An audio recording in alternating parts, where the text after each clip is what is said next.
দেখলেন এসে? আমি এসে দেখলাম, দেখছি ঢোকার সময় দেখছি কি পচা গন্ধ। তারপরে যে থাকে এইবারই বয়স্ক একজন মহিলা, সে বললো 5-6 জন এসে এরকম কাজ ভেঙে আর ওই বললো দাদার নাম ধরে বলছে বেরো বেরো, এরকম নাকি বলছিল। কাজ ভেঙে এই যে তারপর ডিম ছুঁড়েছে, দেখেন না পুরো পচা ডিম? কি যে জানি না কি আসতে গন্ধ। আমি ঢুকতে বলছি কি গন্ধ বেরোচ্ছে।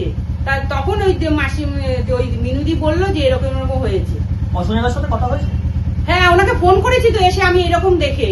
উনি কি বলছে? উনি আমি জানি না, ওই মাসি ওই দিদির সঙ্গে কথা হয়েছে তো উনি জানে। ওনার কাছে ফোনটা ধরিয়ে দিয়েছি আমি আসার আগে, তো ঘটনাটা ঘটেছে।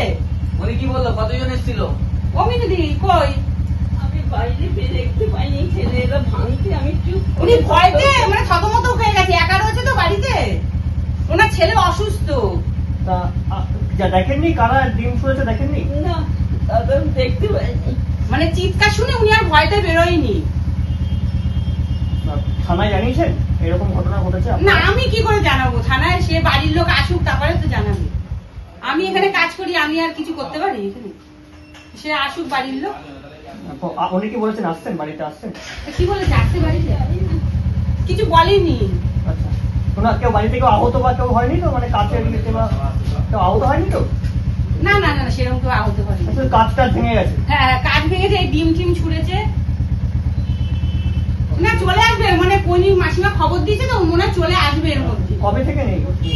এই আজকে বিকালেই গেছে, আমি সকালেও তো দেখে গেছি, বিকালেই বেরিয়েছে।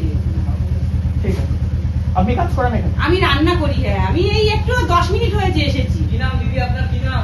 আমার নাম পূর্ণিমা সাহা। ওকে, ঠিক আছে, ঠিক আছে, আপনি যান।